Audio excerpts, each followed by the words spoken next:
Fala, galera. Bora para mais uma ideia quente. Hoje eu estou com um convidado incrível aqui, João Biondi. Muito obrigado por você ter topado aqui. Obrigado pelo convite. Gratidão. Antes da gente continuar aqui, vou passar rapidinho pelos nossos patrocinadores. O primeiro, a Rede Integra Saúde, marketplace de profissionais da saúde. Se você precisar de psicólogo, médico, terapeuta, você pode estar acessando lá a plataforma da Rede Integra, tá? Tudo para sua saúde e bem-estar, beleza? O segundo, o H-Norte Radiadores, melhor loja de radiadores de Brasília. Podem procurar eles lá no setor H-Norte. Dudu Polimentos, tudo em relação à estética automotiva, higienização, vitrificação. Procurem o Dudu Polimentos que vocês não vão se arrepender. Por último, Consumo Real, canal de carros. Eles estão cobrindo eventos para Brasília. Se você curte automobilismo, sigam lá o canal do Consumo Real no Instagram e no YouTube. Beleza? Agora bora pro nosso papo. Vamos. Se apresenta aí, João, para quem conhece aqui, para nossa audiência. Bom, oi, eu sou o João Biondi, eu sou produtor de conteúdo, criador de conteúdo digital. Eu falo principalmente de terror, mistério, suspense e coisas afins, mas também falo muito de cultura pop. Eu gosto muito de explorar Brasília também, então tem muitos vídeos sobre a cidade, inclusive uma série inteira procurando a melhor bomba da cidade. E é isso, na verdade, eu não sei se eu tenho um nicho específico.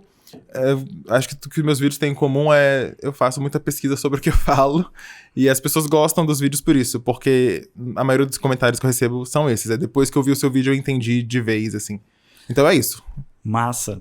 E aí, nesse quadro aí, nesse quadro das bombas aí, quais foram as melhores bombas assim que você experimentou e tal? Essa primeira temporada que a gente fez foi só no Guará. Então, porque eu sou do Guará, né? Eu nasci e cresci lá. E a bomba também nasceu e cresceu lá. E, na verdade, essa ideia surgiu em 2020, durante a pandemia, porque eu tava em casa e eu pedia muita bomba pelo delivery. Só que eu sempre pedia a mesma, que era do lado da minha casa, a entrega era grátis. Só que chegou numa hora, porque a pandemia durou 83 anos, que eu não aguentava mais pedir do mesmo lugar.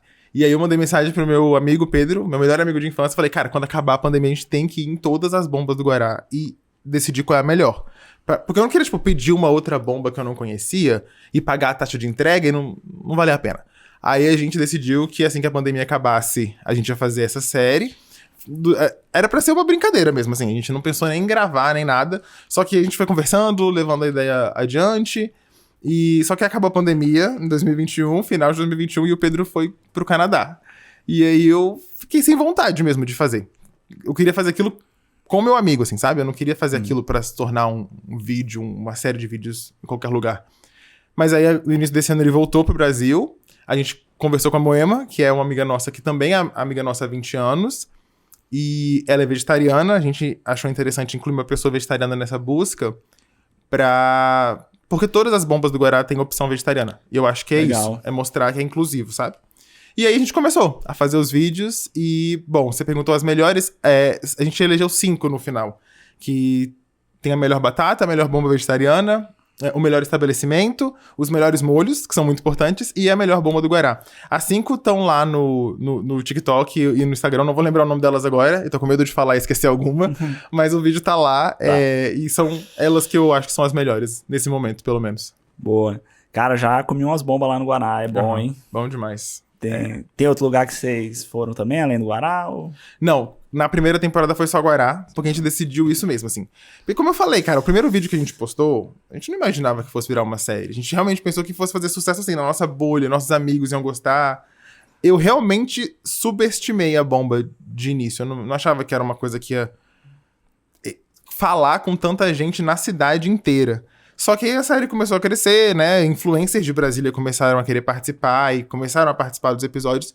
E virou essa coisa maior do que eu imaginava, que agora, hoje tá com mais de 600 mil views, assim, somar todos os episódios. Então, não saímos do Guará, primeiro porque a gente não tinha como, era tudo meio que feito lá na hora, assim, à mão. Só que a gente tá com um projeto pra, no ano que vem, no máximo no início do ano que vem, a gente começar a segunda temporada. E essa a gente já definiu, que vão ser as 10 bombas mais indicadas de todo o DF. Então a gente vai Sobradinho, Ceilândia, Cruzeiro, onde indicarem a gente vai. Vamos fazer um vídeo oficial que vai ser postado para as pessoas indicarem as bombas favoritas. E aí as 10 mais votadas a gente vai visitar. Massa demais. Vou acompanhar e vocês também acompanhem lá. Por favor. A segunda temporada vem aí. É. Beleza. Você também fala sobre história de terror Aham. e tal. Cara, tem alguma história de terror, assim, aqui em Brasília? Que você... Nossa. Que, tipo, Várias, intriga? assim. Acho que tudo começou porque eu estagiei no Itamaraty, né? Por 2 anos. E acho que esse foi o primeiro vídeo que eu fiz que deu uma viralizadinha, assim, que foi o vídeo sobre um suposto túnel secreto no Itamaraty. Porque existia essa teoria da conspiração de que existem túneis ligando todos os prédios da Esplanada, que são subterrâneos, assim. E não são os túneis subterrâneos que a gente sabe que existe, que a gente tá lá todos os dias. São túneis embaixo desses mesmo, assim. E eu sempre ouvi essa história. Eu sou de Brasília, nasci e cresci aqui. Então, eu gosto muito das histórias aqui, tô sempre ouvindo as histórias aqui. E aí eu fiz esse vídeo porque eu tive essa experiência de, durante o meu estágio, descobrir que existia um arquivo que ficava dentro de um banheiro, uma coisa bem a câmara secreta do Harry Potter, assim, uma porta lá que dava para um arquivo. E nesse arquivo eu tava lá dentro e eu senti um galpão, uma porta de galpão no meu pé. E aí eu falei, cara, deve ter alguma coisa aqui embaixo, mas eu não tive como olhar, até porque eu tava num arquivo que tinha documento, sei lá, dos anos 70. Então era um arquivo super velho, cheio de coisa. Eu tava de máscara por causa da rinite, eu não ia ficar lá. Nem sei se eu podia também ficar lá explorando pra descobrir. Mas aí eu acho que esse foi o primeiro vídeo que eu postei, que a galera começou a ficar, nossa, tem alguma coisa estranha nisso daí. E aí depois eu comecei a postar vários outros de histórias de terror em Brasília. Agora eu tô numa nova fase onde eu quero postar histórias de terror do Brasil, porque eu acho que como sou do nicho de terror, e eu sou muito fã de terror desde os 14 anos. Eu nunca vou esquecer, o primeiro filme de terror que eu vi no cinema foi Atividade Paranormal. E mudou a minha vida. Porque eu morria de medo de ver filmes de terror. E aí quando eu finalmente fui, assim, por muita insistência dos meus amigos, eu achei uma experiência incrível. E aí eu virei aquele adolescente obcecado em filmes de terror e, de certa forma, eu sou até hoje. E aí, por isso, eu consumo muito do terror e vejo que tem pouquíssima coisa que é levada a sério. Não que a gente não produza terror no Brasil, a gente produz muito. Né? O Zé do Caixão mesmo era um cara que era um nome do terror nacional. Só que as pessoas não dão tanta atenção quanto pro terror gringo. E aproveitando que eu tô com esse público, juntando esse público que é interessado em histórias de terror e mistério, eu comecei agora a contar histórias de terror do Brasil. Então essa acho que é a minha intenção, é mostrar para as pessoas que o Brasil também tem muitas boas histórias de terror. Pô, legal. E você também escreve, né? Uhum. Você já escreveu livro? Tudo isso começou quando eu fui convidado para publicar um dos meus contos num livro que vai ser lançado em breve. Não sei quando, mas processo de lançamento de livro é difícil. Mas é uma coletânea de livros que vai chamar Medo Capital, que vai ter um conto de terror em cada capital do Brasil. Então são 27 contos de terror. E vai ter uma em Assunção também, capital do Paraguai. Então vão ser 28 contos de terror. E aí eles abriram uma seletiva em 2022 e uma amiga minha que mora em São Paulo me mandou um e-mail e falou, você devia me mandar seus contos, porque eu escrevo contos de terror desde a adolescência, né? Como eu te falei. Eu escrevo desde os 8 anos de idade. A primeira memória que eu tenho de sentar minha bundinha na cadeira e escrever uma história, eu tinha 8 anos de idade. Mas aí depois dessa experiência que eu te falei aos 14 anos de ver Atividade Paranormal, eu comecei a escrever muito terror. Então minha adolescência inteira eu tenho livros e contos de terror que não foram publicados. Aí nesse meio veio um conto de terror meu que se passa aqui em Brasília, inclusive se passa no Guará, minha cidade. E fui informado 2 anos depois, em 2024, esse ano, que o meu conto foi selecionado. E ele vai fazer parte dessa coletânea, vai ser o conto que vai representar Brasília na coletânea dos 28. E isso me deixou muito feliz, porque durante toda a minha adolescência, enquanto eu escrevia isso, eu nunca publiquei porque nunca me aceitaram, na verdade. Eu sempre mandei minhas coisas, meus originais para as editoras nunca quiseram nada. E aí, pela primeira vez na minha vida, uma editora falou, a gente gostou e quer publicar. E nesse momento eu falei, cara, eu tenho que dar um jeito de fazer as pessoas lerem isso, porque, cara, é o sonho da minha vida. Foi aí que eu fui pro TikTok, pra começar a produzir conteúdo nesse nicho, pra construir um público e eventualmente falar, galera, eu tenho um livro de terror, quem tiver interessado pode dar uma lida. Pô, legal demais. O João vai representar aí Brasília. Bacana demais. Espero que gostem. Mas aí na sua adolescência já curtia, já gostava de escrever e tal? Muito. Já lia bastante? Essa história, inclusive, dos 18 anos é bem interessante, porque eu lembro que foi no último dia de aula da 2ª série. E aí eu cheguei em casa e minha mãe tava trabalhando, meu pai tava trabalhando, e a moça que cuidava de mim e do meu irmão tinha levado meu irmão na escola. Tinha um almoço lá, também era o último dia de aula dele. E minha mãe me falou, olha, chega em casa, almoça e só não desce, né? Porque eu morava em prédio, gostava de descer pra brincar com os amigos. Só não desce. Pode ficar em casa fazendo o que você quiser. Pode jogar videogame, pode ver televisão, só que espera a moça chegar pra você descer. Provavelmente pra ela não ficar preocupada, nem nada. E de todas as coisas que eu podia fazer, eu peguei meu caderno, que eu lembro que era o caderno de geografia, que é o que eu tinha usado menos durante a segunda série, rasguei todas as folhas que tinham coisas e comecei a escrever uma historinha ali. Que eu nem lembro de que era a história, assim. Eu tinha 8 anos. O que uma criança de 8 anos escreve? Não sei. Mas eu lembro que isso me marcou muito, porque quando a moça finalmente chegou em casa, ela ligou pra minha mãe pra avisar que tava tudo bem, e eu ouvi ela falando: não era o último dia de aula dele, ele tá aqui fazendo dever de casa. Porque ela achava que eu tava fazendo dever de casa no caderno, mas eu tava escrevendo, assim, uma historinha. E, cara, desse dia até hoje, eu nunca mais parei, assim. Eu não vou falar pra você que eu escrevo todo dia, porque eu vou estar mentindo. A vida não me impede. Uhum. Mas é isso, né? Eu escrevo muito, é a forma que eu tenho de me expressar. Eu acho que começou como aquele famoso ócio criativo, assim. E eu percebi que era mais terapêutico mesmo. Muita coisa que acontecia na minha vida, eu só conseguia assimilar depois que eu escrevi alguma coisa sobre, sabe? Você chegou a cursar faculdade, né? Eu fiz faculdade de Relações Internacionais, que não tem muito a ver com isso, mas... Ó, pra você ver, apesar de formado em Relações Internacionais, eu nunca trabalhei com RI. Eu trabalhei no marketing. Assim que eu me formei, eu comecei a fazer cursos de marketing. Me tornei copy e UX writer, então escritor, e trabalhei escrevendo para sites. Trabalhei até o início desse ano numa empresa de turismo, onde eu trabalhava principalmente com branding. Então era isso. Até para ganhar a vida mesmo, até hoje, foi escrevendo. É uma coisa que tá muito presente na minha vida, assim. Dessas histórias de Brasília, qual foi a que mais te impactou, assim? Que você viu? Nossa, são tantas. Que você contou lá no Eu acho que a história que mais impactou, e eu acho que também é a que mais impactou a galera, porque se eu não me engano é que tem mais views, é a de que Brasília foi inspirada na capital antiga do Egito, antes do Cairo, que foi Akhetaton, que era um faraó, que tem muitas semelhanças com Juscelino Kubitschek, inclusive muitas teorias da conspiração falam que o Kubitschek é a reencarnação desse faraó, e ele construiu essa cidade ao redor do primeiro lago artificial da história da humanidade, no meio do deserto. A cidade tinha avenidas largas, a cidade tinha um formato de pássaro. Então tem muitas semelhanças. Brasília tem muitas semelhanças com cidades egípcias quando você procura pirâmides. Brasília tem muita pirâmide. Pirâmides em lugares que não deveriam ser pirâmides. Tipo, a antiga sede da SEB, a antiga empresa de energia de Brasília, era uma pirâmide. E aí a gente tem essas semelhanças, né? Também tem uma mastaba, como é que é? Memorial JK, que é onde estão guardados os restos mortais do JK. Ele tem formato de mastaba, e mastaba era uma das formas que os egípcios usavam para construir os túmulos dos faraós. Então, tipo, tem muitas relações que são conexas, assim.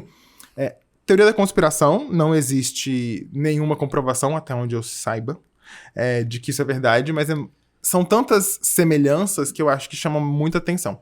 Eu acho que essa é a história que mais me marcou. Também não é só teoria da conspiração, né? Tem fatos mesmo que aconteceu de assassinato e tal.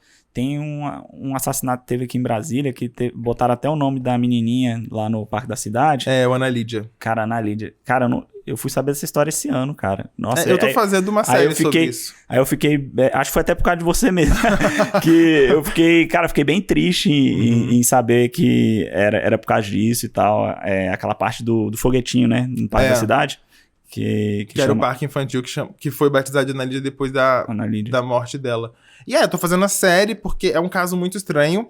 É um dos maiores casos criminais da história do Brasil. É um caso que durou anos e que prescreveu, tipo assim, sem respostas. Todas as pessoas que foram presas por esse caso não permaneceram presas, todas foram soltas com o tempo. E é um caso que é isso. Esse ano fez 51 anos. Foi no dia 11 de setembro, não me engano, que ela foi encontrada morta. E desde então, assim, é um caso que ficou esquecido. A única coisa que a Ana Lídia ganhou foi esse nome. E eu acho que esse caso sempre me marcou, porque eu lembro quando eu era criança, eu ia muito no Parque Ana Lídia. Minha avó morava muito perto dali. E eu lembro que quando eu era criança, eu aprendi a ler. Eu li a primeira vez o nome Ana Lídia. Eu perguntei pra minha mãe quem era Ana Lídia. E ela não queria contar a história. Eu falei, é uma amiguinha, sabe? E eu cresci com isso, sabe? Tipo, é uma amiga minha. E aí, porque eu era criança e aquilo me convenceu. E aí chegou no momento da minha vida onde eu comecei a entender o que era Ana Lídia, o que tinha acontecido. Aquilo me marcava muito, porque é um nome que foi muito presente na minha vida. E eu acho que eu cheguei num ponto onde eu falei, cara, ninguém ligou pra Ana Lídia. A mãe da Ana Lídia não ligou pra ela, o pai, ninguém ligou pra ela. O governo não ligou pra ela. eu queria ligar pra ela. Eu queria, tipo assim, ser a primeira pessoa que vai se preocupar com a história dessa menina. E eu comecei a pesquisar e fiz a série.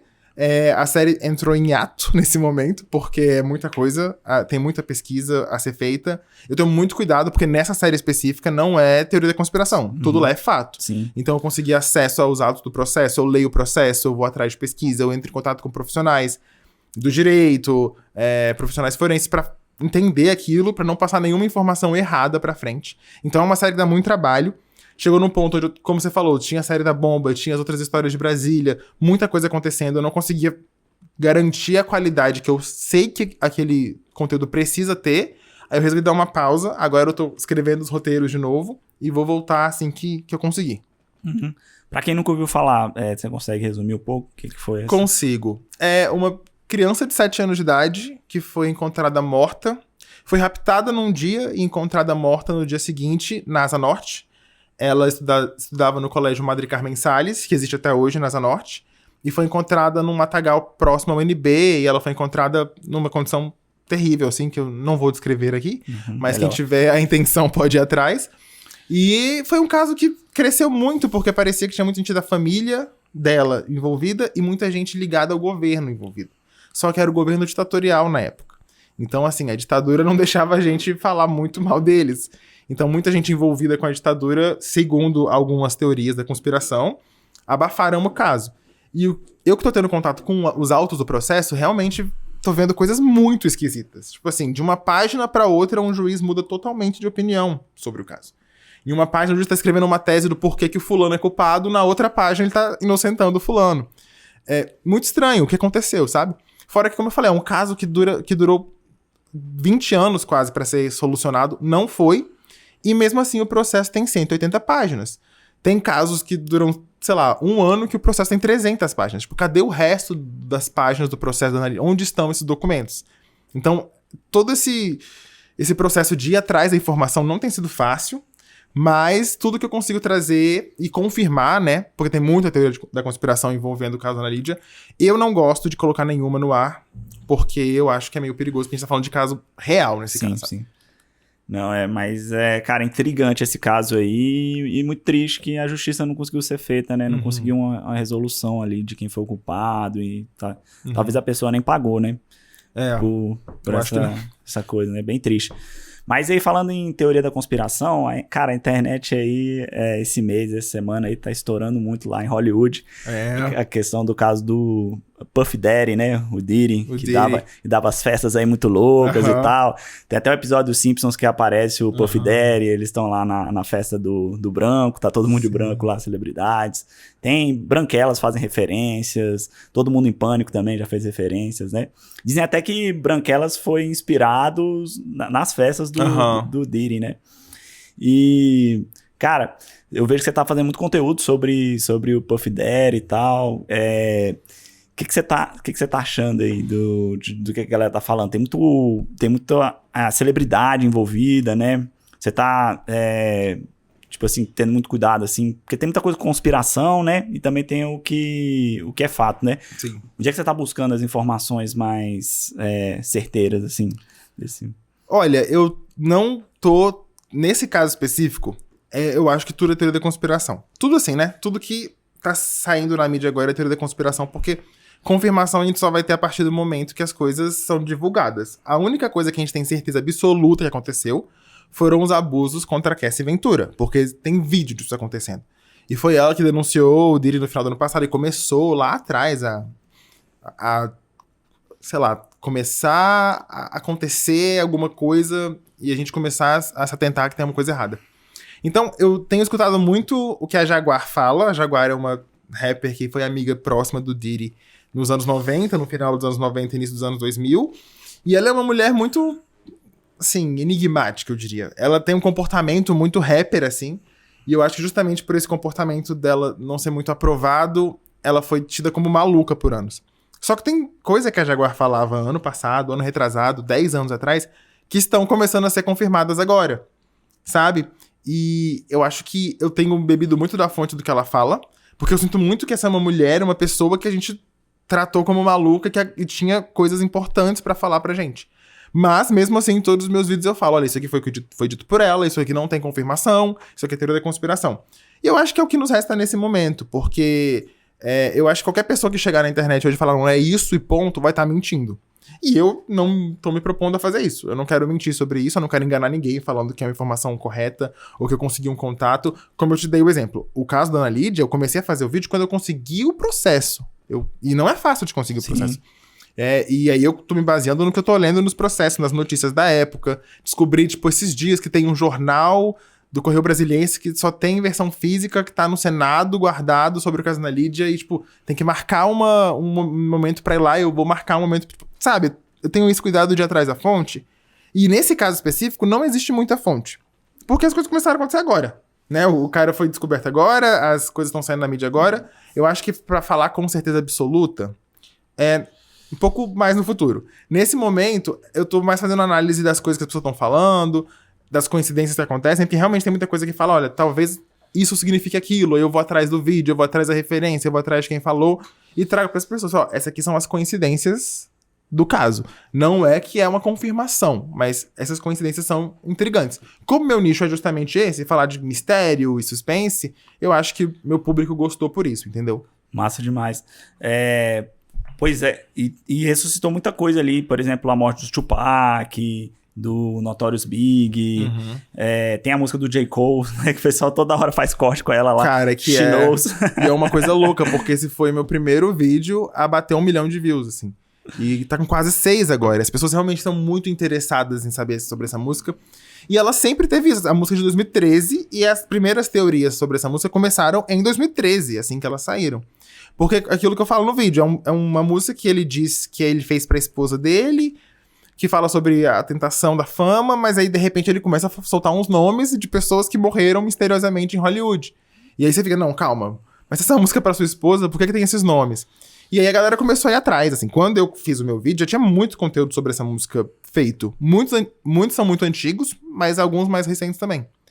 E começa com o sample, né, que ele tira de uma outra música, e essa outra música tem um sample do Jim Jones, que foi uma seita aqui na Guiana, que teve um massacre. Tipo assim, tudo é muito pesado ao redor dessa música, tipo... E aí a gente tem que entrar meio que na cabeça do artista. Por que ele escolheu fazer uma música pesada como essa pra falar de um tema como esse? E aí, como eu falei, a partir daí tudo é teoria da conspiração, mas as coincidências são muito grandes. E nesse vídeo específico, eu consigo linkar muitos acontecimentos. O casamento da Mariah Carey, um discurso do Michael Jackson, o acidente em si da Aaliyah. Tudo isso traz informações pra gente de que pode ter alguma coisa por trás dessa música, entendeu? Dizem que é pra Beyoncé, né? Porque She Knows, o sobrenome dela é Knowles. E ela fez um post hoje numa publi, né? Não falou nada, né? O Jay-Z e ela, eles eram próximos do Puff Daddy, né? E tal. Muitos desses artistas frequentavam essas festas e tal. Porrada. Por isso que tá tendo esse impacto todo, né, cara? Aí agora estão falando do Will Smith, Jim Carrey, LeBron James também já foi nessas festas. As festas deles eram muito, muito famosas, né? E aí o pessoal tá nessa, cara. A Beyoncé e tal, o Jay-Z. Eles estão querendo jogar. Milhões de comentários lá. She knows no Instagram dela. E ela não tá falando nada. O pessoal tá quieto. É a fórmula da Beyoncé de lidar com tudo. Ela não fala nada. Ela faz o trabalho dela e é isso. Eu tenho alguns vídeos, inclusive os meus vídeos mais polêmicos, as pessoas mais caem em cima de mim, são os vídeos que ligam a Beyoncé a qualquer uma dessas coisas. Mas assim, essa teoria aí de que She Knows significa Beyoncé por causa do nome, eu acho furadíssima. Tipo, cara, é uma palavra que parece o nome dela, mas não existe outra forma de você escrever em inglês aquela palavra, aquela frase, se não fizer referência, entre aspas, ao nome dela. Eu acho que é só uma coincidência. De verdade, assim. Até porque tem outras coisas na música que podem indicar que ela sabe, mas tudo que eu fui atrás, assim, faz muito mais sentido que seja a Mariah Carey. Se eu fosse chutar, colocar dinheiro, apostar dinheiro em alguém, é a Mariah Carey, a She Knows. A pessoa que tá por trás de tudo isso. Não a Beyoncé. Porque esse negócio do nome, eu acho que é uma coincidência mesmo. Pode ser que seja, pode, como eu falei. Quando o terreno é teoria da conspiração, tudo é aceito. Mas eu, como pessoa que está produzindo conteúdo sobre isso, acho que essa não é muito forte, não. Não, eu também concordo. E eu vi umas muito loucas, até do MC da Leste. O MC da Leste tinha uma música que ele falava assim: fui pra Miami, vi o Justin Bieber beijando um negão e tal. A música era mais ou menos assim. Aí uns caras zoando assim: não, o Daddy mandou matar o MC da Leste, né? Ele morreu na bala também. Pois é, a Mas gente não sabe. Cara, tem um MC Lan, ele disse que quando viajou lá pra fora, viu muita coisa e não sei o quê. E aí também o pessoal tá fazendo muito conteúdo sobre o Justin Bieber, né? Porque tem aquela música do Yummy, né? Ela é uma música com a temática muito, assim... Cara, o Justin tá meio triste, ele no final ali, ele come um bolo, aí no final o prato é ele, tem um monte de velho assim e tal, tipo... Parece que ele trabalha ali pros velhos ricos e tal, que ele é o prato principal e não sei o quê. Então, levantou isso também muito dele, né? E ele, quando ele era menor, né? E isso é mais foda, que ele era criança, né? Ele colava ali com o Diddy e tal. Aí tem um vídeo de que ele passou 48 horas com o Puff Daddy lá. Ele falou, a partir de agora, você tá sob minha custódia e as coisas vão ficar muito loucas. Sim, é complicado. Então... cara, envolvendo uma porrada de artistas, né? Mas tem, igual você falou, cara, tem muita coisa que é viagem, é conspiração, né? Mas tem o de fato, né? Tipo assim, o fato de que talvez ele podem queimar o arquivo dele, né? Porque ele gravava as festas, né? As festas chantageavam as pessoas, né? Então, provavelmente... Pode ser que alguém poderoso queira matar ele, igual aconteceu no caso lá do Epstein.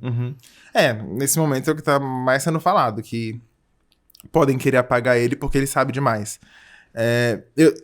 Essa questão do Justin Bieber também, eu fiz outro vídeo, mas assim, por pura e espontânea assim, pressão das pessoas, as pessoas estavam comentando muito nos meus vídeos, falam do Justin Bieber e eu nem sabia disso. Eu não sou muito fã dele. Eu gosto muito de um álbum específico dele, que é o Purpose, que eu acho que é de 2015, não sei. Mas eu nunca fui muito fã do Justin Bieber, assim. Eu gosto das músicas dele desde que ele surgiu, mas nunca fui atrás da carreira dele. E aí, estudando pra esse vídeo, indo atrás das referências, eu vi que realmente, assim, na carreira inteira do Justin Bieber tem coisas estranhas demais, bizarras demais. Ele foi uma pessoa muito assediada desde quando ele era um menor de idade. E isso era aberto, assim.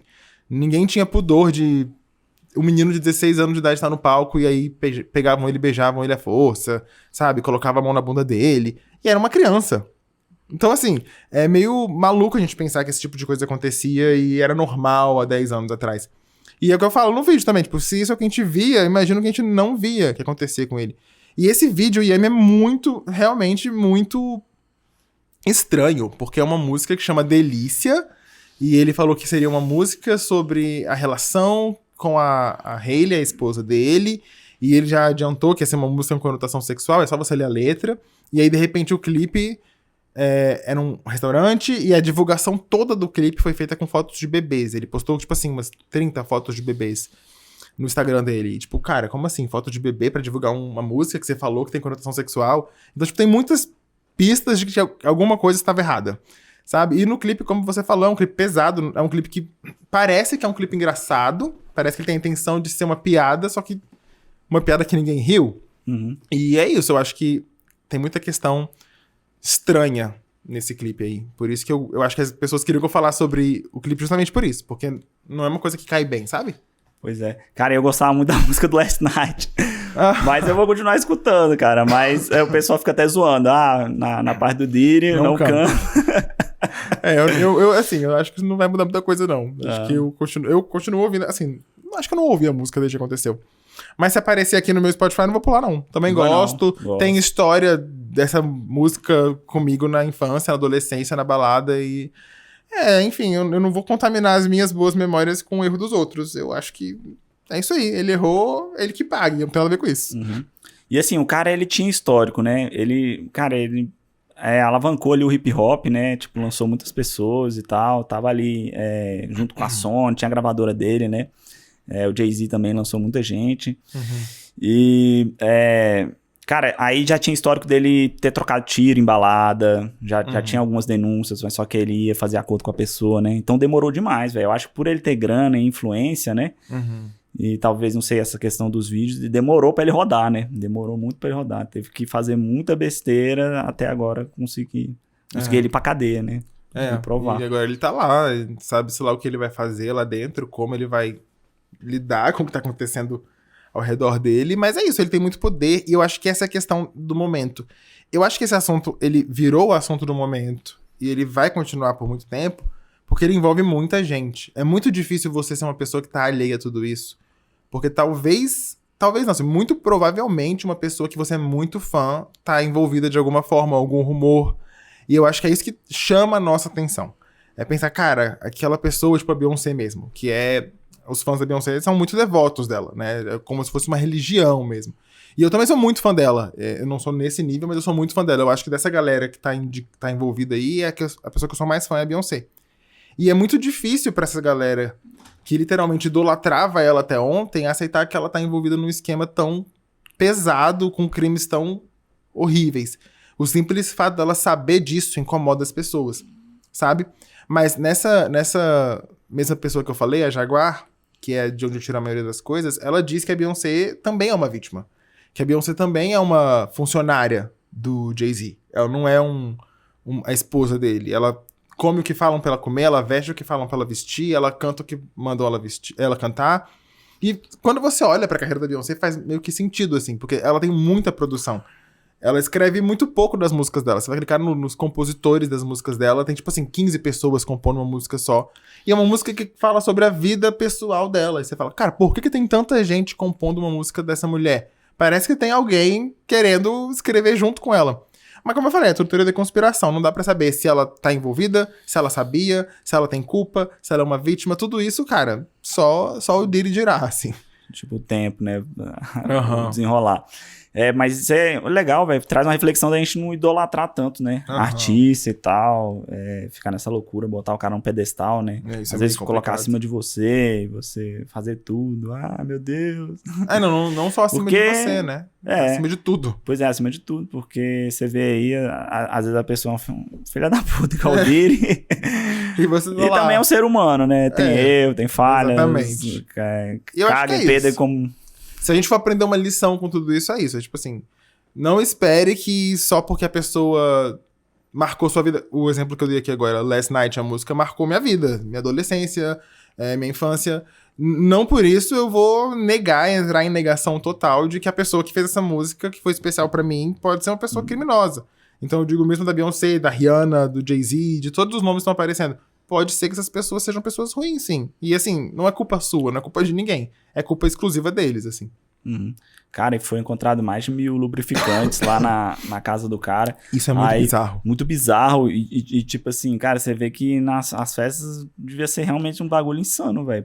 Pra ser... Aí o advogado botou como desculpa. Não, o americano, ele tem esse costume de estocar e tal. Pô, mas 1.000? Estocar isso... Você é louco, vai usar pra vida toda, velho. Que tipo Que porra é essa? De evento a gente vivencia pra estocar 1.000 potes de óleo pra beber. Tipo, não faz sentido isso, sabe? Eu acho que essa parte chamou mais atenção do que tudo, porque foi encontrado muita coisa na casa dele. Eu acho que a galera chama atenção por causa do óleo, porque, tipo assim, as aplicações desse óleo na vida real são ridículas. Então a galera fica, por que essa pessoa tinha 1.000 desses óleos? Sabe? E é uma coisa que quem já usou qualquer óleo, sabe? Isso demora muito pra acabar. Um só dura, tipo, anos. Porque ele tem 1.000. Entendeu? Não é um estoque. Aquilo ali tem alguma coisa errada. Cara. E o Kanye West também denunciava, o Eminem, né? Se bem que, tipo assim, tem... Aí já partindo pro Eminem, Dr. Dre e o 50 Cent, né? Já era mais uma rivalidade ali. Tem muita rivalidade de gravador e tudo, né? Nessa época do hip hop mesmo, dessas mortes aí do Tupac e tal, a rivalidade era bem forte, né? Mas, cara, os caras, assim, estavam certos, assim, em várias denúncias e tal.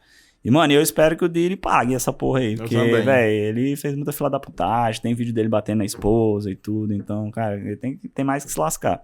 A gente continua escutando o Last Night, mas ele tem que pagar o que apronta, né? Sim, com certeza. Isso é sem dúvida. Tipo assim, não dá pra saber o que ele fez especificamente e na totalidade nesse momento. Mas o que a gente já sabe que ele fez já é o bastante pra ele ficar preso por um bom tempo.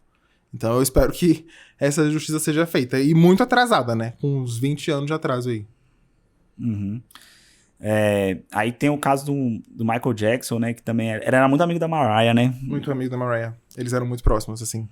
Inclusive tem um vídeo do Michael Jackson, que é esse vídeo que eu coloquei no vídeo da música She Knows, onde ele fala, olha, Mariah Carey é muito minha amiga, e quando ela divorciou do Tommy Mottola, que era o CEO da Sony, e o Michael naquela época tava numa briga muito grande com a Sony, por causa do álbum dele, o Invincible, ele falou, assim que ela divorciou, ela veio atrás de mim me dizendo, o cara tá me perseguindo, ele tá grampeando meu telefone, eu me sinto observada quando eu durmo. Então, tem umas coisas muito estranhas aí. Por isso que eu falei, né? Eu acho que a She Knows é a Mariah Carey, no fim das contas, porque ela foi casada com um chefão da música. Ela foi casada com um cara que controlava tudo isso. Todo esse backstage que a gente tá começando a descobrir agora, esse cara não só sabia como controlava. E é um cara muito próximo do Diddy também. Era, né? Quer dizer, não sei se ele é ainda, mas é que ele não é mais CEO da Sony. E entrar na morte do Michael Jackson, inclusive eu tô até pensando em fazer vídeos específicos, tipo uma minissérie assim, de uns 3, 4 vídeos falando só do Michael Jackson, porque é outra coisa que me marcou muito, assim, eu era adolescente, pré-adolescente, quando o Michael faleceu, e eu lembro que foi a primeira vez que eu experimentei luto mesmo, assim, não tinha perdido ninguém da minha família, meus avós estavam todos vivos, e quando ele morreu foi muito chocante pra mim. E eu lembro que eu meio que fiquei viciado no Michael Jackson e na história dele. E desde então, eu nunca engoli a morte dele, pra ser sincero. Sempre achei muito estranho, sempre achei muito esquisito, sempre achei muito louco que as pessoas ao redor do Michael falavam que ele tava desconfortável e com medo. Então, assim, se for pra gente falar sobre essas teorias, eu acho que a mais próxima de ser verdade é essa, assim. A morte do Michael Jackson foi muito estranha. Assim, pode ter... Cara, ele pode ter sido assassinado mesmo, assim. Pode ter sido matado. Foi muito estranho mesmo o dia que ele morreu e tal. Questão de segurança. Demoraram muito para depois ir lá. E assim, e depois que essas pessoas tiraram treta com gravador e tal... E morreram, os discos também venderam pra caramba. Michael Jackson bateu recorde, o Tupac também, depois que morreu, explodiu demais, vendeu mais, e as gravadoras ganharam mais dinheiro ainda. Viraram lendas, o Tupac virou uma lenda. E não que ele não fosse na época, ele já era muito grande, mas ele virou uma lenda do rap hoje. Eu acho que a briga do Tupac foi uma briga de East Coast, West Coast, e hoje não importa qual rapper você seja, de onde você veio, ele virou uma referência, né? Quase um messias do rap mesmo. E o Michael Jackson é a mesma coisa. Ele tava... Cara, ele morreu na noite do último ensaio antes da nova turnê dele, que ele não fazia desde 2002, 2001, se eu não me engano. Os anos 2000 foram todos cheios de notícias sobre o Michael Jackson, as acusações que ele recebia, e os lugares que ele era visto, e como ele era uma pessoa excêntrica. Eu lembro que você falou do Todo Mundo em Pânico no início, tinha muita piada com o Michael Jackson nesses filmes. Ele virou uma piada, ele passou de rei do pop nos anos 80 e 90 para uma piada nos anos 2000. E de repente ele resolve sair do casulo dele, decide fazer uma residência com 50 shows em Londres, só em Londres.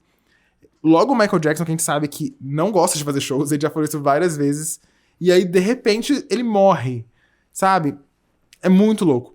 Pode ser, como eu disse, teoria da conspiração, tudo é aceito. Pode ser que seja uma fatalidade, foi um acidente? Pode. Mas é o que eu falei, de tudo isso que eu tô entrando em contato agora, definitivamente a morte do Michael Jackson é a coisa mais curiosa. E é muito curioso também como que uma pessoa como o Michael Jackson, que era o rei do pop, morre, o mundo inteiro fica de luto e as investigações são muito inconclusivas. Tipo assim, como assim, sabe? Quem que precisa morrer pra gente saber como morreu em detalhes? Por que tem tanto mistério em volta da morte de uma das pessoas mais amadas e observadas do mundo? Então, isso aí pra mim também nunca caiu bem.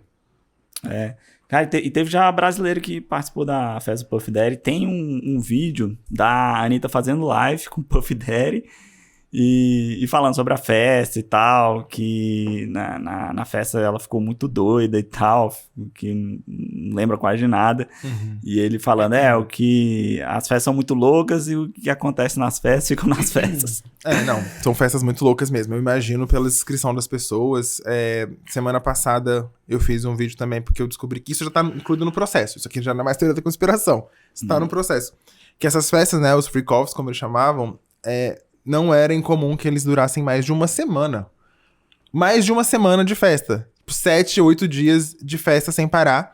E também não era incomum que as pessoas, os convidados famosos, usassem soro. Injetassem soro na veia pra não desidratar. De tão maluco que era essa festa. E assim, essa descrição já me pinta uma festa muito, muito mais louca do que a gente imagina. Muito mais do que, sei lá, o Grande Gatsby, assim, as grandes referências de festa que a gente tem do cinema. Eu acho que essas festas do Diddy eram muito, muito maiores e muito muito mais loucas do que a gente imagina. Inclusive, acontecia muito mais coisa do que a gente sabe, assim. E é isso, eu acho que nesse momento a investigação deve estar em volta disso, deve estar em volta de descobrir o que rolava nessas festas, e eu acho que a gente vai descobrir a partir daí o resto das coisas. Boa. Cara, você indica também muita coisa da cultura pop e tal. O que você tem indicado de livro, filme que você tem achado legal? Cara, livro... Eu tô lendo Brás Cubas de novo. Ficou famoso no TikTok, eu fiquei com saudade. Brás Cubas é um livro que eu li na adolescência, eu acho que eu não entendi tudo na adolescência, eu tô relendo agora e... Sei lá, eu sou muito cadelinha da nossa cultura. Eu gosto muito de filme brasileiro, música brasileira, e a literatura brasileira é incrível.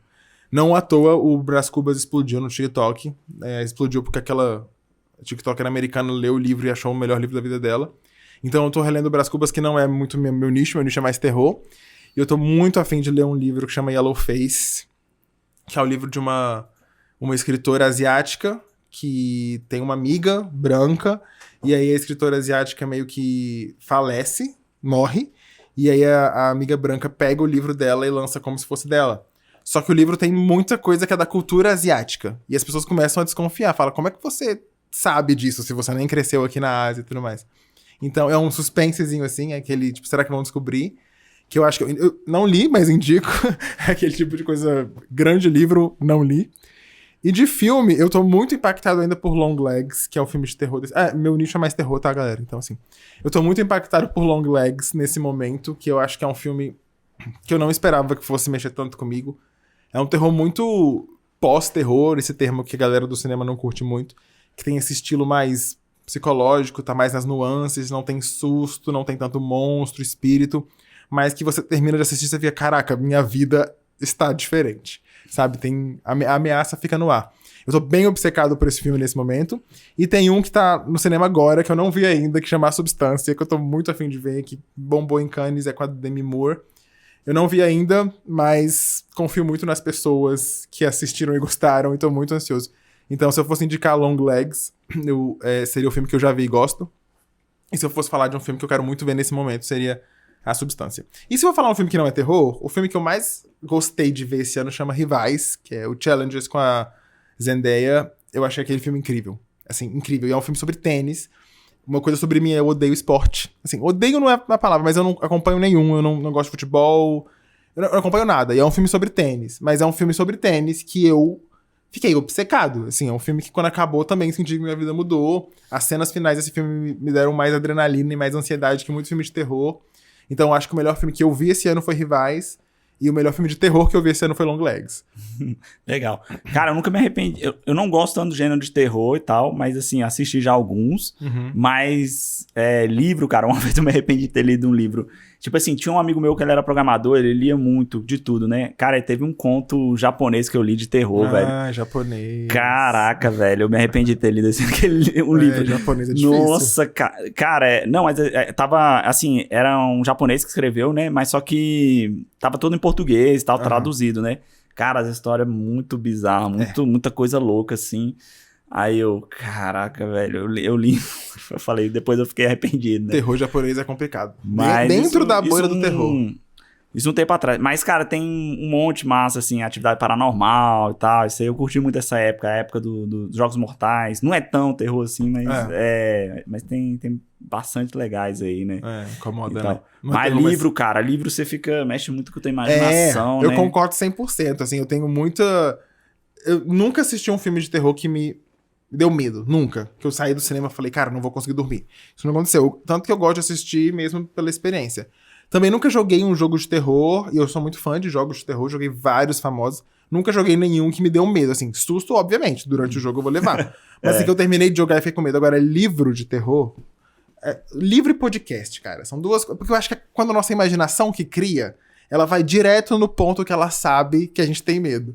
E aí fica muito pior. Livro de terror e podcast. Se você quer ficar com medo, aproveitando, outubro, Halloween. Quer ficar com medo? Livro de terror e podcast. Inclusive tem um podcast que lançou agora que chama Operação Prato, que eu não sei se você já ouviu falar. Não ouvi. Cara, é o melhor caso de avistamento e contato com OVNIs e alienígenas do mundo, e foi aqui no Brasil, no Pará. Legal. nos anos 70. Acabou de lançar esse podcast. É um podcast que acho que ele foi anunciado durante a pandemia, em 2020. Eu tava ansiosíssimo. E vai ser um podcast mais voltado pra investigação criminal mesmo. Porque muita gente disse que o que aconteceu ali foi um crime. Só que tem muita coisa que não consegue ser explicada, sabe? E é isso. Foi uma operação pra identificar e tentar desvendar esses casos que aconteceram nos anos 70. E assim, eu ouvi o primeiro episódio. Como eu falei, cara, dos 14 anos até hoje eu sou calejado no terror. Eu vejo filmes de terror uns, sei lá, 5, 6 por semana durante 15 anos da minha vida. Eu ouvi um episódio desse podcast, eu fiquei travado de medo. Porque é realmente muito bizarro o que aconteceu lá. Eu curto as paradas de ufologia e tal. Eu também. É da hora. Tu já jogou Silent Hill? Já, com certeza. É fã? Estou ansiosíssimo pro novo, inclusive, que vai lançar esse mês. Quero muito jogar aquele remaster. Eu sou mais do Resident Evil, mas eu gosto de Silent Hill. Só que eu sou muito mais fã de Resident Evil. Agora os jogos de terror eu adoro também, cara. O Silent Hill, o Resident Evil. Tem um que chama Alone in the Dark, que é dos anos 2000. Aquele ali me deu um pouquinho de medo. Eu era muito novo nessa época. Que é bem, bem medonho, assim. Você entra numa casa, tem uns cachorros bizarros, assim. Eu gosto muito de jogos de terror, jogo muitos jogos de terror. Eu lembro do Slender? Lembro. Que era Slender um jogo Man. muito zoadinho. Eu também adorava jogar, chamava os amigos em casa pra jogar. E é isso, sabe? Terror, mistério, teoria da conspiração é o que eu sempre gostei de fazer, de consumir. E agora é o que eu tô produzindo também. Você tá mais focado no TikTok, tá postando também no Instagram? Eu tô mais focado no TikTok, tô postando no Instagram agora, porque, tipo, é esse negócio de você entender a rede social, né? O TikTok se tornou, pra mim, hoje, o melhor substituto do YouTube. É o melhor lugar pra quem não tem canal no YouTube, pra você postar conteúdo denso. Conteúdo que é maior, as pessoas no TikTok têm uma retenção muito maior. Elas são mais interessadas em ouvir histórias. Esse nicho meu mesmo, assim. No Instagram, eu tenho percebido que a galera curte mais vídeos mais curtos, mais diretos. Então, eu tô começando agora a entender como adaptar o meu conteúdo pro Instagram. Tanto é que a discrepância de seguidores entre uma página e outra é enorme. E aí, eu tô começando agora a entrar no Instagram com mais força, digamos assim. Mas esse mês de outubro, já prometi hoje nos stories, inclusive, que eu vou postar um bando de coisas de terror em comemoração ao Halloween, que é o meu Natal. O que a pessoa normal tem de sentimento que o Natal tem com o Halloween. Como eu falei, fã de terror desde os 14 anos, Halloween pra mim é o feriado mais importante de todos.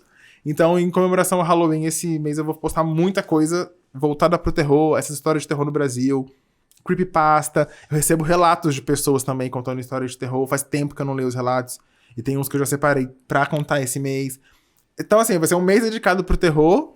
E o Instagram vai ser meio que a rede social de apoio. Porque vai ser principalmente no TikTok. Porque, como eu falei, as pessoas do meu nicho, que gostam de ouvir esse tipo de história, elas estão mais no TikTok mesmo. O TikTok tem um alcance muito forte, muito né? maior. Poder de viralização, né? E não só isso, eu acho que é o comportamento mesmo das pessoas. Todos os vídeos que eu postava no TikTok, eu postava no Instagram também. E pouquíssimos viralizavam. Assim, nenhum viralizava. Tipo, poucos deles passavam tipo, de 10 mil views. Os vídeos completos, com, sei lá, 3, 4 minutos. E agora, nessa questão do Diddy, eu tenho cortado, porque eu faço vídeos muito longos sobre o Diddy. Tipo, essa análise do Justin Bieber, eu analisei o clipe, ponto a ponto. Depois eu analisei o momento que ele vivia. Depois eu analisei a carreira dele. É um vídeo de 5 minutos, eu acho. E assim, é bem grande. Cheio de detalhes. Inclusive, é isso que meu público gosta. Eles comentam nos meus vídeos. Eu gosto dos seus vídeos porque é cheio de detalhe. E eu percebia que meus vídeos eram cheios de detalhes, eles não faziam sucesso no Instagram. Agora, se eu corto uma parte específica, tipo 30 segundos do vídeo, coloco no Instagram e as pessoas interagem mais. Então eu tô começando a descobrir como funciona o algoritmo de cada uma das plataformas e tô me adaptando. Massa. Então, o próximo mês aí você vai focar bem no terror e tal. Bastante no terror, nas histórias bizarras, teoria da conspiração, true crime. Vai continuar, né, esse negócio do Hollywood, né? Vai tá longe de acabar. Dessa história aí de Hollywood aí, o que mais te decepcionou? Quem? É. Cara, eu acho que... Você mais Acho que a assim. Beyoncé, como eu falei, é uma pessoa que eu gostava muito, que se eu descobrir que tá envolvida, vai ser difícil aceitar. E a Rihanna também, porque eu também gosto muito da Rihanna. E aí, se a Rihanna estiver envolvida, vai ser complicado. Mas é aquilo que eu falei no início, assim, o que eu vivi de história com elas até aqui não vai acabar, assim. Cara, tá surgindo umas paradas estranhas do Will Smith, tá envolvendo o Jaden Smith, que parece que o Jaden Smith ia pras festas e não sei o que, também de menor. Aí tá surgindo uns vídeos aí também. Tomara que... Cara, eu gosto do Will Smith, espero que... Então, essa parte específica eu tomei a decisão de não ir muito atrás, porque quando eu ouvi os rumores eu falei, não é o tipo de coisa que eu quero saber. Eu acho que eu sou muito assim, tem coisas da internet que eu não quero saber. A gente tá muito curioso hoje em dia, a internet é um lugar onde tudo acontece, né? E a gente quer muito consumir informação. Tem informação que eu não quero consumir. Essa é uma que eu não quero consumir. Não tô, negando o que aconteceu. As pessoas estão dizendo e é um tipo de coisa que eu não quero descobrir mais sobre. Tá ótimo. Tudo que eu sei já é mais do que eu gostaria de saber. Então, esse específico, eu imagino que eu não vou falar muito sobre, não vou fazer vídeo sobre, porque é uma coisa que eu não... Sei lá, me machuca, assim, saber disso, pensar nisso, sabe? E tem outra teoria também que pode ser um ataque a Hollywood, assim, porque a Hollywood sempre defendeu mais a esquerda lá nos Estados Unidos, né, e tal. E aí os conservadores mesmo sempre teve esse embate, né? Então perto da eleição. Os democratas, republicanos, né? Então, envolve até esse negócio de política, né? Tem a eleição esse ano. Cara, faz sentido. Nas eleições de 2016, a gente não pode esquecer que teve o Pizzagate, que foi um caso semelhante, que também falava de assédio e abuso de menores, pouco antes da eleição do Trump com a Hillary, que a Hillary perdeu. E o Pizzagate foi provado que foi ser uma loucura criada na internet, né? Não sei se vocês estão sabendo, mas um cara foi armado no Pizza Hut de Washington, que tipo assim, exigindo que liberassem as crianças que estavam prendendo no porão, e não tinha criança no porão, sabe? Então faz sentido, tem histórico. Mas ao mesmo tempo, eu não sei, porque tem muita coisa que está sendo descoberta que não é de hoje. Tipo, o vídeo do Diddy né, assediando lá a ex-esposa dele, a Cassie Ventura, não é de 2024, 2023, se eu não me engano, é de 2021, 22. Sim, não faz sentido que isso seja uma coisa que foi plantada. É uma coisa de muito tempo. Esse vídeo do Yami e do Justin Bieber também é 2021, se eu não me engano. Então tem muita coisa mais antiga do que a eleição que tá saindo agora. E eu não sei, de verdade, se eu compro essa não, mas também não duvido, né? Isso aí, tem que ver o que vai sair de fato mesmo, né? Esperar agora. Esperar e tal, mas, cara, tá toda hora uma loucura, uma coisa nova. Novidade.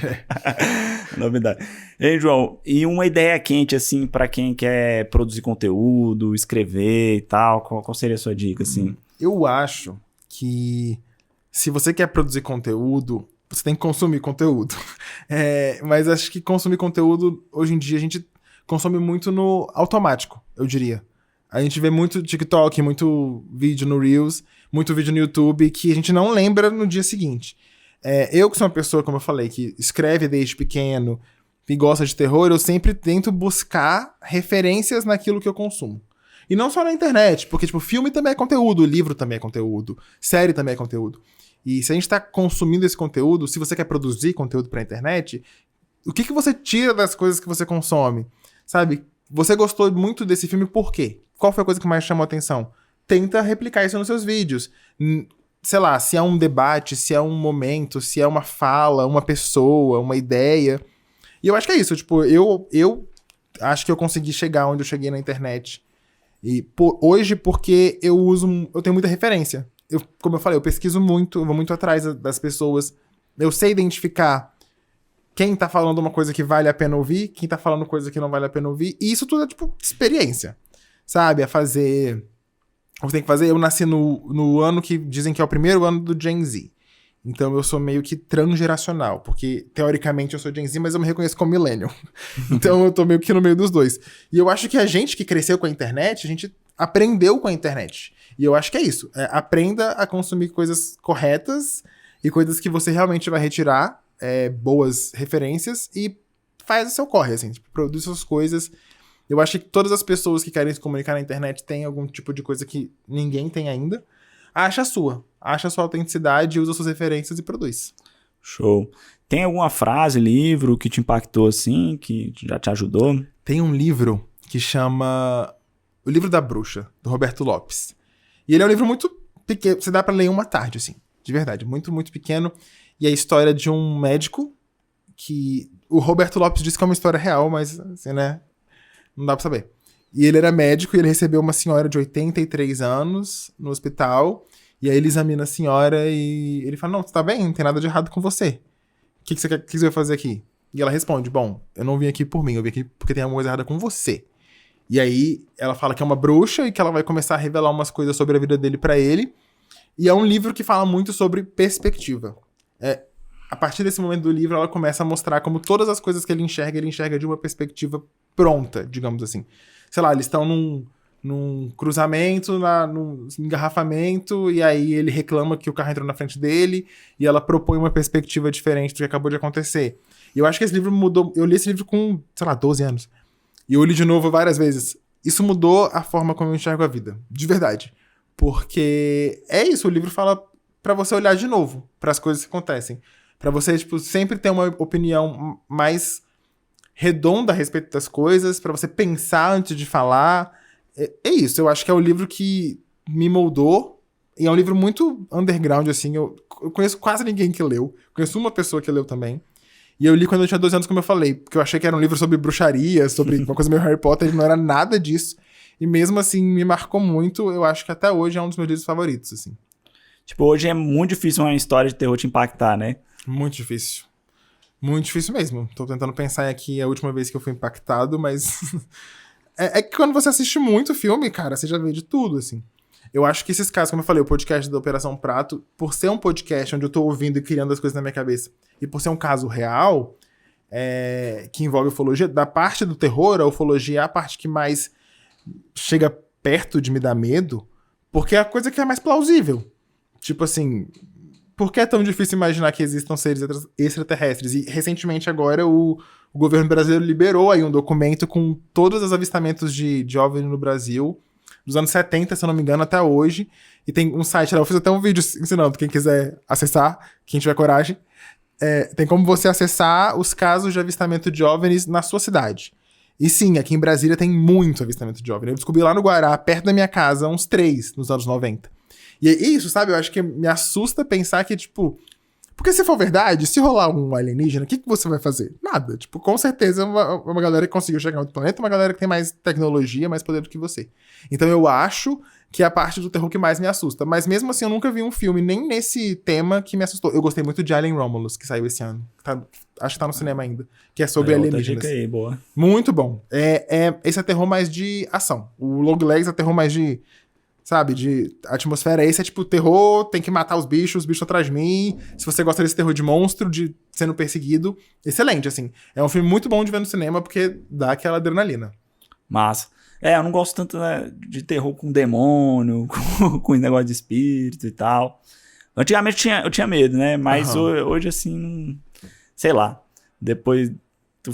O que me impactou mesmo foi esse livro que eu li, cara. Nossa senhora, me arrependi. Terror japonês tô te falando, dentro da bolha do terror, das pessoas que assistem terror japonês é difícil. Porque, cara, os japoneses, eles têm uma coisa meio sádica, sabe? Eles gostam de exagerar demais. Você já tá com medo, eles falam, não, mas nem começou, entendeu? E aí é difícil. O terror japonês é muito complicado, assim. Massa. E aí, então, futuro aí você pretende escrever mais, né? É isso. Pro futuro, eu pretendo lançar o livro que eu tô pra lançar. Quem sabe lançar outros, assim. Espero que, se esse livro tiver uma boa repercussão, eu consiga chamar a atenção de alguma outra editora ou da mesma editora pra lançar um livro dessa vez só com contos meus. Como eu falei, eu tenho 15 anos de contos produzidos aí. O que não falta é material pra ser publicado.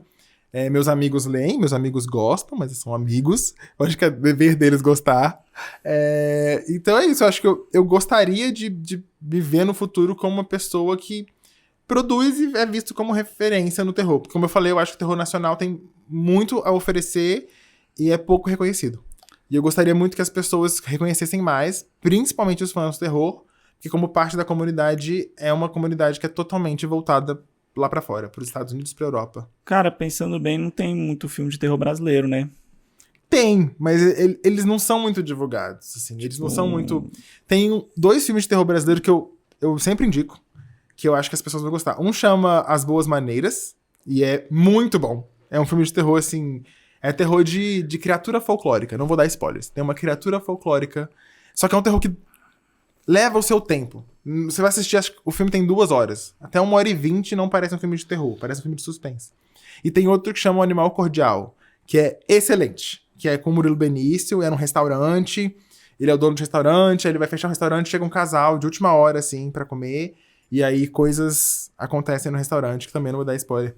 Esses dois são, tipo assim, a ponta do iceberg mesmo. Se você gosta de terror e não conhece muito terror brasileiro, começa por esses dois, e aí você vai começar a desenrolar a thread, assim, achando outros. Não, legal, hein? Eu fiquei pensando aqui, não consegui lembrar nenhum. Numa suspense, assim, tipo Bacurau. Bacurau é excelente. Eu gosto muito de Bacurau. Cara, Bacurau é muito doido, porque tem um amigo meu que ele morou numa cidade de interior muito parecida com Bacurau, velho.